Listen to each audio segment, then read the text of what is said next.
It is days after some of the European leaders brought back the idea of a two-state solution, which had not been uttered for nearly about 2 decades in the Israel-Palestine conflict.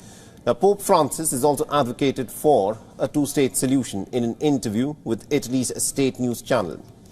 The Pope's reaction has come just days after the 21st of October Cairo Peace Summit, in which European and Arab heads of states had called for a secure and a stable outcome.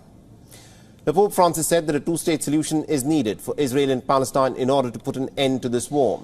The Pope further called for a special status for Jerusalem and said that everything can in fact be gained through peace and dialogue. Purtroppo l'antisemitismo rimane nascosto. Lo si vede, giovani per esempio, di qua, di là, che fanno qualche cosa. È vero che in questo caso è molto grande, ma c'è qualcosa sempre di antisemitismo, che non è sufficiente vedere l'olocausto che hanno fatto la seconda guerra mondiale. Questi 6 milioni uccisi, schiavizzati, e non è passato, purtroppo non è passato. Now, before Pope Francis has called for a two-state solution, countries such as the United States, United Kingdom, France, Italy, India and Egypt, remember, have already been demanding for a two-state solution. The call was in fact made on the 21st of October at the Cairo Peace Summit, and now the pivotal question arises as to what is the two-state solution and why is it difficult to achieve, and why is it again being talked about after a hiatus of almost about 2 decades. Now remember, the two-state solution is about dividing, how to divide or whether to divide the territory between the Israelis and the Palestinians.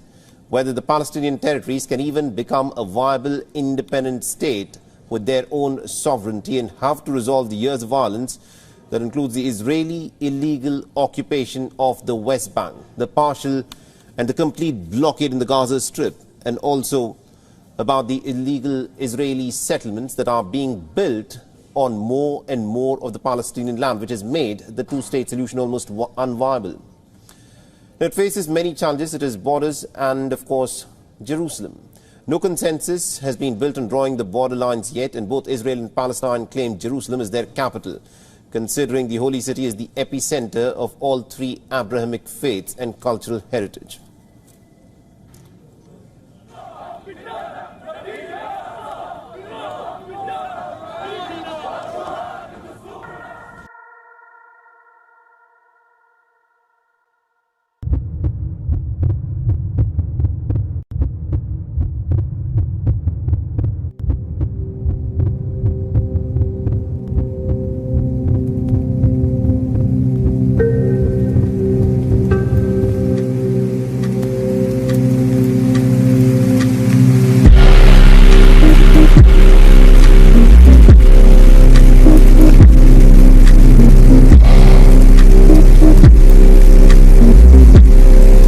لا سيما أننا أبلغنا الوسطاء بضرورة وضع حد لهذه المجزرة، ولكن نتنياهو يماطل ويخدع جمهوره بوعود زائفة.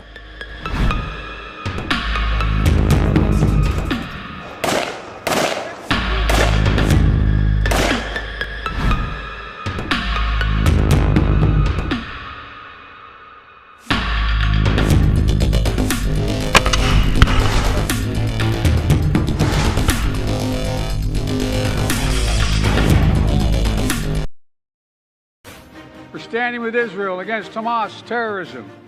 We're standing with Ukraine against Putin's tyranny.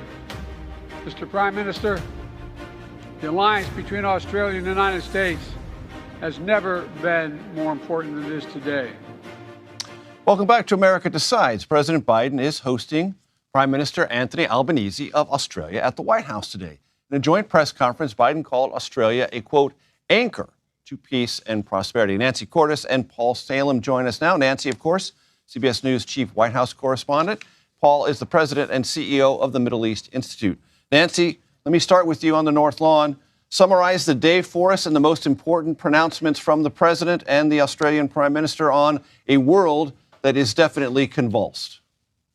The most important pronouncements from the president definitely had to do with the conflagration we're seeing in the Middle East right now, a conflagration that White House officials very candidly are concerned could grow into a wider conflict that draws in neighboring countries and the United States itself. The president said in that press conference today that while he supports Israel's right to defend itself, that he is concerned about innocent Palestinians being caught in the crossfire. He is concerned about humanitarian aid making its way to them. And he emphasized, Major, that when this is all over, we can't go back to the way things were before. He said that that is simply not possible, that there needs to be a two-state solution that respects the rights of Palestinians. We didn't come out and directly condemn the Israelis for anything that they're doing, though he did condemn what he described as extremist settlers in the West Bank, who he said are now attacking Palestinians, some of them at least. But he did say that there needs to be a paradigm shift and that a two-state solution needs to be back on the table. Canada remains firm and steadfast in our commitment to a two-state solution. The world and the region needs a peaceful, safe, prosperous, viable Palestinian state alongside a peaceful, prosperous, democratic, safe Israeli state, Israel. This is something that we have always called for. It is something we will continue to work for every day as we move forward.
You are welcome to Restoration Time. Don't forget to subscribe.